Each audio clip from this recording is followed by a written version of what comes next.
Hello दोस्तों, कैसे हैं। आज एक नई वीडियो के साथ आपके सामने हाजिर हो रहा हूँ आपके चैनल आयत सर्विसेज पे। दोस्तों, टैबलेट से रिलेटेड एक ये अपडेट है, सोचा आपको रूबरू करा दूँ। अगर आपका केवाईसी हो गया है तो कब तक मिलेगा, और पेंडिंग वाले छात्र को भी क्या करना होगा, जिनका पेंडिंग हो जा रहा है उनको क्या करना होगा, तो इससे रिलेटेड लेकर आज पूरी बातें कर रहा हूँ।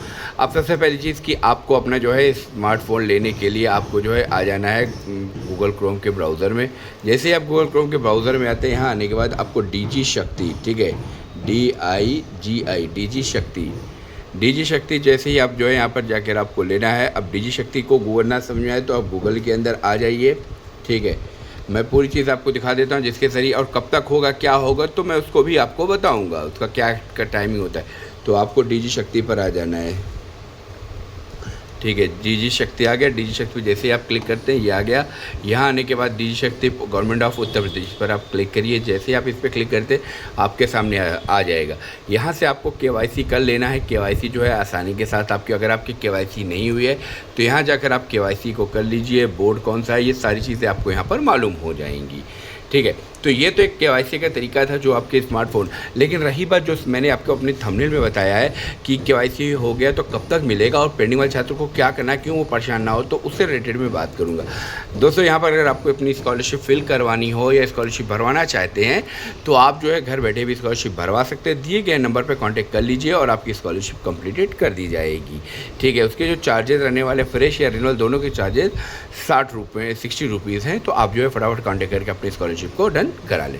चलते हैं वीडियो की तरफ। और आपको करना क्या है तो और कब तक मिलेगा, तो आप अपने जो भी क्या नाम है, सबसे पहली चीज़ कि आपको अपने यहाँ पे चेक करना हो। अब पेंडिंग वाले छात्रों का क्राइटेरिया और मतलब जो यहाँ पर, सॉरी दोस्तों, मैं यहाँ बता दूँ कि आपको जो केवाईसी वालों को जो कब तक मिलेगा, तो मैं यहाँ बता दूँ, अगर आपने केवाईसी कर लिया है या केवाईसी हो गया तो केवाईसी का जो क्राइटेरिया होता है वो 1 से 10 तक के बीच, यानी 1 से 10 तक के बीच में इनको डाटा जो है कंप्लीट करना होता है। ये डाटा होता है जो हमको होता है। फिर 11 से लेकर, ठीक है, 21 तारीख तक ये डाटा जो है आपका चला जाता है। यानी कॉलेज वालों को 1 से 10 के बीच में डाटा अपना कंप्लीटेड करना है।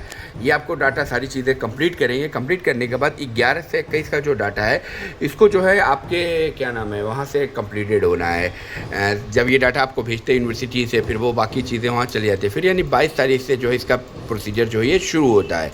ये क्राइटेरिया जो है बनता हुआ चला जाता है। उसके बाद ये सारी चीज़ें, तो ये साइकिल रूप में होता है। अगर आपने केवाईसी नहीं कर पाए या किसी वजह से नहीं हुई है तो आप 1 से लेकर 10 के बीच में कभी भी केवाईसी करके उन चीज़ों को आप यहाँ पे जो है कंप्लीटेड करा सकते हैं। उसके सारे इंस्ट्रक्शंस यहाँ दिए गए, उस इंस्ट्रक्शंस के बिहाफ पे सारी चीज़ें यहाँ पर होती हुई चली जाती है, ताकि आसानी के साथ ये सारी चीज़ें होती हुई चली जाए।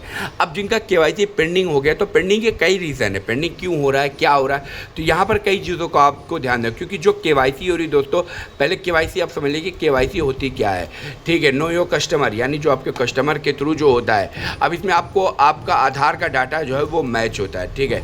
वो आपका सारा जो है आधार का डाटा, इसमें आधार का डाटा अगर ज़रा भी मिसमैच होगा तो वो आपका केवाईसी करने में प्रॉब्लम कर देगा। और केवाईसी अगर सब कुछ सही है और प्रोसेस में, मतलब जो है पेंडिंग में भी हो रहा है, तो उसके लिए थोड़ा सा वेट करना पड़ा। क्योंकि आपका डाटा ये जाएगा चेक, मतलब सिस्टम में जो डाला जाता है उसको ये चेक होता है। अगर आपने आधार में अपना अपडेशन कराया है तो आपके कॉलेज में आपका क्या नाम रखा गया उसको आप कंफर्म करिए। ऐसा तो नहीं कि डेट ऑफ बर्थ या आपका नाम या फादर, ये सारी चीज़ें जो भी आपकी रहती हैं वो केवाईसी करने में इन चीज़ों का रोल बहुत ज़रूरी हो जाता है।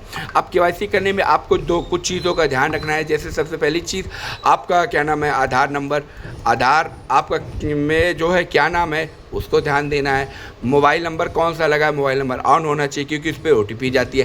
पहला रजिस्ट्रेशन OTP, जब आप रजिस्ट्रेशन करते हैं तो उस रजिस्ट्रेशन में आपका जो है क्राइटेरिया जो बनता है कि आपको यहाँ पर जो है 2 मतलब नंबर है। एक कोई भी नंबर पहला डाल के आप OTP डाल के रजिस्टर कर सकते हैं। दूसरा वो नंबर केवाईसी करता है जो आधार के साथ लगा हो। तो यहाँ पर यही बताता चलूँ कि आपको घबराने की ज़रूरत नहीं है। वो कभी कभी सिस्टम अपने आप हो जाता है, या एक बार आप इसको जाके फिर से एक डीजी शक्ति पे जो है जाके इसको चेक कर लीजिए और आसानी के साथ सारी चीज़ें होती हुई चली जाएंगी। और रही बात, अगर आपको स्कॉलरशिप फिल करवाना है, स्कॉलरशिप भरवाना चाहते हैं, तो स्कॉलरशिप से रिलेटेड आप जो है फातिमा इन्फोटेक सॉल्यूशंस कॉन्टैक्ट करना ना भूलें। आप स्कॉलरशिप अपनी भरवा सकते हैं। मिलता हूँ मैं नेक्स्ट वीडियो में दोस्तों।